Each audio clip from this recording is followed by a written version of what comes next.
drawdown is something that we really want to look at. What percentage does your portfolio come down from the high? That is the risk that everybody remembers, and that's the one that really tends to hurt people. They feel that type of risk. They don't feel standard deviation, this cold statistic. What we tend to remember is what was the highest value my investments were at, and we always kind of anchor to that.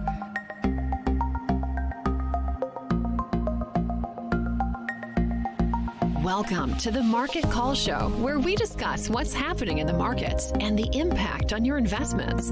Tune in every Thursday on Apple Podcast, Google Play, Spotify, or wherever you listen to podcasts. Welcome to the Market Call Show. This is Llanes. I am the founder of WealthNet Investments. Today we have an interesting topic, and I'm really excited about diving in, so let's get going. Hi, this is Llanes with the Market Call Show. Do you ever get in a situation where you buy a book and this book has got you so excited? You've been thinking about buying this book. You're waiting for this new book to come out. It finally came out and you got it, and you're like a kid in a candy store. Well, that's kind of where I'm at right now. I've been waiting for Campbell Harvey to come out with his book, Strategic Risk Management. And I haven't gone through it all. In fact, I kind of skimmed through the whole thing, but I went through the intro in the first chapter. But Campbell Harvey wrote a book along with Sandy Rattray and Otto van Hemert. Hopefully I didn't kill those names. But the book is about designing portfolios and managing risk. And it's so funny because my family just rolls their eyes when they see these books come in. I get books like this all the time. But what really got me about this particular book is it's written by a gentleman, and I would love to get him on my podcast, who has done a lot of consulting with companies that do quantitative investment strategies. And he has a lot of things to say about different types of strategies that people are employing now, and kind of the way we used to invest and how we should think about investing in a different way now, especially when we're thinking about trying to get returns that are reasonable without sticking our neck out too far. So, and when I just go through the chapters, you might think they're a little geeky, but they really are exciting from a practical standpoint because they can help you build a better portfolio. And as an investment manager, we're always looking for ways to improve.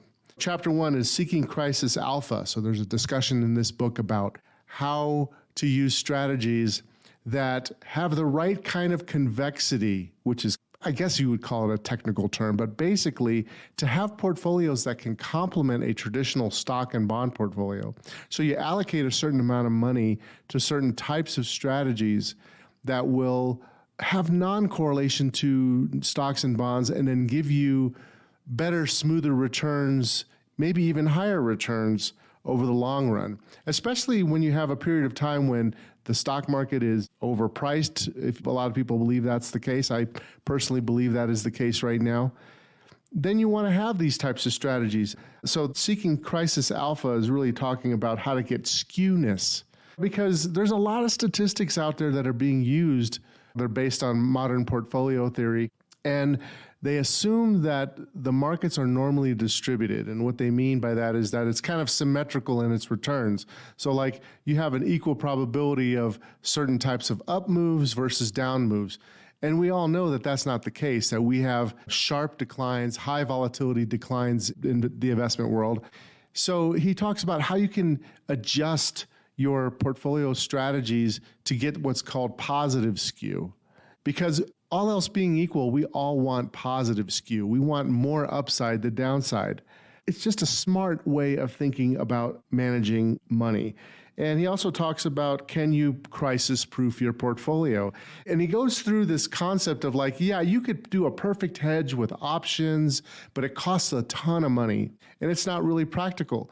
But if you use other strategies that are dynamically going long and short, that could help a portfolio.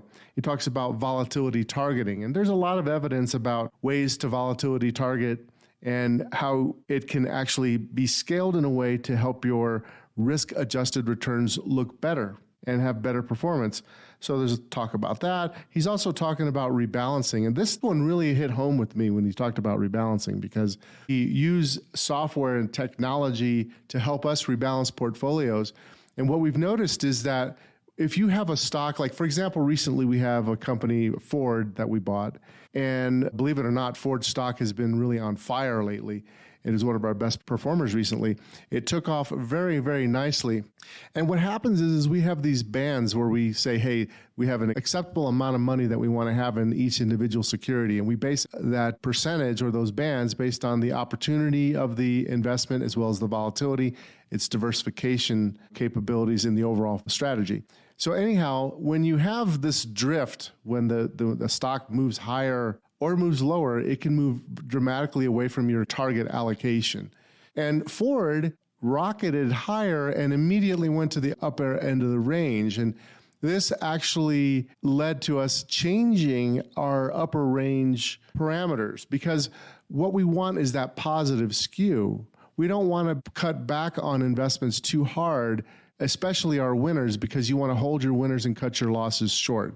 Not to talk about that too much, but that is something that really, really makes a difference in a portfolio, how you rebalance.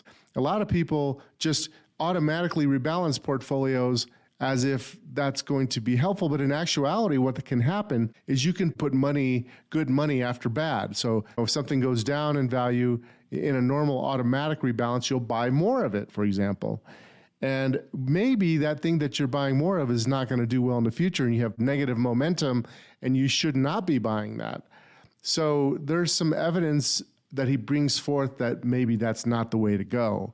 And the evidence does support that. In fact, when I wrote that article in Volatility Adjusted Momentum, I wrote an article on that years ago for the Chartered Market Technicians Journal. And then I also wrote an article or a chapter in the risk management book published by John Wiley. I talked about how you could do that. I was looking at studies that I was doing back then that kind of showed the same thing. But I love his studies because he really took it to the next level, and he did much more analysis on that.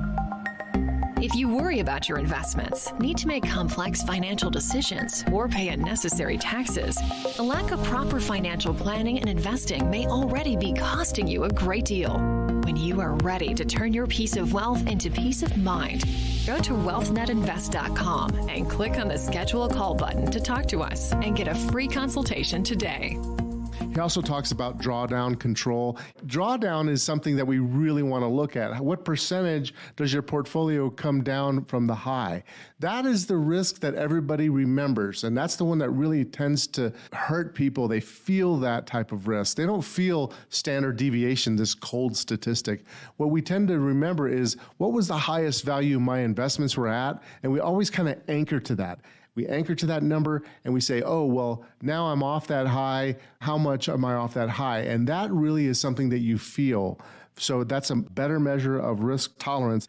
And so he talks about how do you manage drawdowns, drawdown control, using different types of risk reduction rules, which helps a ton. And he gets real geeky, talks about heteroscedasticity of U.S. stocks and things like that. But this is really, really important stuff for proper management of your portfolio. And he also goes into this man versus machine chapter where he's talking about macro funds and the way that different hedge fund styles affect performance. And also just a ton of things about how with strong computers and artificial intelligence and all this, this really is changing the game in some ways. There's some things that will never change about investments, and we always want to be focused on those evergreen concepts. But we also need to be cognizant of what's happening in the computer world. I recently got interviewed for Authority magazine, and they asked me a question about what I thought about day traders, because there's a lot of people that are day trading right now. And I started thinking about that as I was answering the question, and it really brought to light what we have personally seen and what a lot of investors have seen. The game has changed quite a bit. There are some large institutions that have very fast technologies that are ahead of you and me and the average person, and they can place orders ahead of us. So we have a little bit of a different game in executing short-term trades. So I'm not a big fan of the day trading. And in fact, I think it's become a rougher game for many different reasons. And I mentioned that in the article. If that article comes out in the near future, I'll be sure to share that with everybody. I'm not sure exactly where it's going to be published yet. It may be published in different magazines. So anyhow, this is a great chapter because there's some discussion about all the risk factors that are involved with man versus machine. And I'm a big believer that in order to be a good investor, you need both human judgment as well as the automation element, because you reduce mistakes when you actually use a computer, but you need that human judgment because the human brain is so adaptable and understands change. So it's important to have both. I'm not a huge fan of 100% algorithmic forever. And even the best algorithmic traders, they change their models. They have to change their models for many different reasons.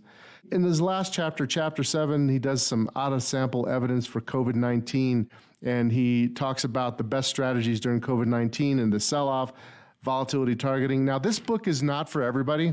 It's for somebody who is serious about managing money, really serious about managing money.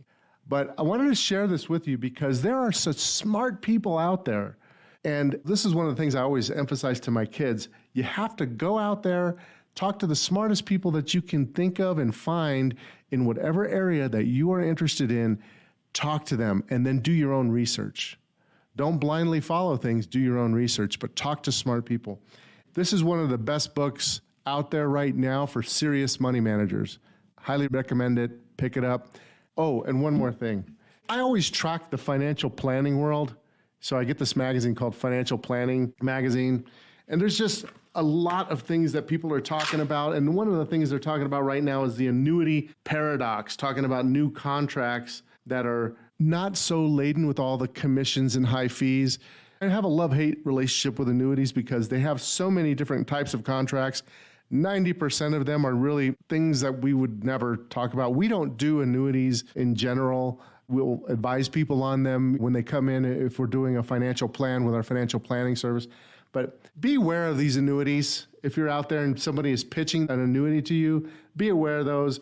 A lot of times you're better off doing blocking and tackling, stocks, bonds, real estate, having a diversified strategy of assets as well as a diversified strategy of how the strategies are put together, the sub-strategies within your portfolio. All right, well, that's all for now. I'm Louis Llanes signing off and hope to talk to you soon. Take care. For the latest episode of the Market Call Show, make sure to like, subscribe, and follow us on Facebook, Twitter, and YouTube. Go to marketcallshow.com for all our past episodes and sign up to get alerts for new episodes. If you enjoyed the content of this episode, please leave us a 5-star review and comments. The information in this podcast is informational and general in nature and does not take into consideration the listener's personal circumstances. Therefore, it is not intended to be a substitute for specific, individualized financial, legal, or tax advice. To determine which strategies or investments may be suitable for you, consult the appropriate qualified professional prior to making a final decision. WealthNet Investments is a registered investment advisor. Advisory services are only offered to clients or prospective clients where WealthNet Investments and its representatives are properly licensed or exempt from licensure.